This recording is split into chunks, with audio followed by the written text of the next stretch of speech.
বলছি যে কলামের রড বাইন্ডিংয়ের ক্ষেত্রে কোন কোন বিষয় চেক করে নিতে হবে।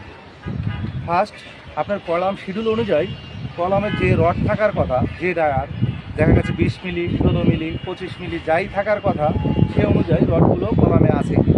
যেমন আমার এখানে ড্রয়িংয়ে এটা C5 কলাম হিসেবে কাউন্ট করা আছে। C5 কলামে আমার রড যা দেওয়া আছে সেই অনুযায়ী আছে কি না আমরা চেক করে নিচ্ছি।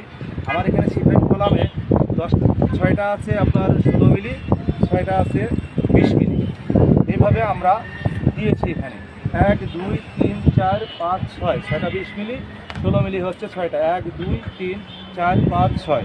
তারপরে দেখে নিতে হবে স্টিরাপের যে স্পেসিক আছে, যে গ্যাপগুলো আছে সেগুলো ঠিক আছে কিনা। আমাদের নিচে একটা নির্দিষ্ট হাইট পর্যন্ত 4 ইঞ্চি করে দেওয়া আছে, সেটা হলো আমার C5 কলামে আমার 28 ইঞ্চি পর্যন্ত 4 ইঞ্চি করে দেওয়া আছে। এই যে 28 ইঞ্চি পর্যন্ত 4 ইঞ্চি গ্যাপ দেওয়া আছে, তারপরেরগুলো হচ্ছে 8 ইঞ্চি করে, সেন্টার টু সেন্টার 8 ইঞ্চি। এভাবে বাঁধা আছে কিনা, এই কলামে কোনো টাইরিং আছে কিনা, পকেট রিং আছে কিনা সেগুলো দেখে নিতে হবে। আমার যেহেতু এই কলামে টাইরিং আছে, টাইর ক্ষেত্রে অবশ্যই ব্যবহার করতে হবে, যেহেতু টাইর দুই মাথায় আমার ড্রয়িংয়ে হুক দেখানো নেই, তাই আমরা এক মাথা এল এবং এক মাথা হুক, এই কারণে আমরা এলটাকে অল্টারনেটিভ করে দিয়েছি। যদি এ মাথায় এল রাখছি ওই মাথায় হুক দিয়েছি, আবার পরবর্তীতে ওই মাথায় এল দিয়েছি, এ মাথায় হুক দিয়েছি।